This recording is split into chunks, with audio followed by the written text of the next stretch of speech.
We've all heard the infamous saying that is loved by parents everywhere, who would rather not be a good example to their children, but instead act the same as they did in their mid-20s in college, and still hope to raise a well-mannered and proper child.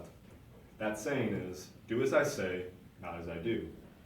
After hearing this multiple times through my childhood, I soon learned to trust my parents, and believe everything they said because they have my best interests in mind, right?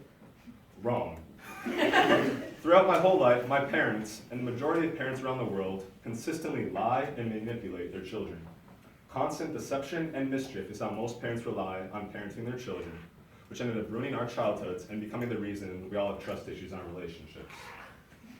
I cannot explain to you the pain and suffering I myself was made torment to when my countless late-night TV binge sessions have been ruined due to the claim that sitting too close to the TV will ruin my eyesight. Many others experience this traumatization too, such as the fear that many little children felt chewing gum, because if they swallowed it, it could get stuck in their stomach for 7 years, and that thought was too much to bear. Possibly the worst of all, the pain, the horror, the agony that many of you held on your faces when your parents told you that you couldn't go swim for at least 45 minutes after eating that last 4th of July hot dog, ruining your vacation fun. Well, I say, enough is enough. No child deserves this. No child deserves to sneak upstairs and find mom and dad eating the cookies laid out for a fat man in a red suit on Christmas. No child deserves to catch dad in the act of taking a tooth out from underneath their bed when you were expecting a fairy in a tutu.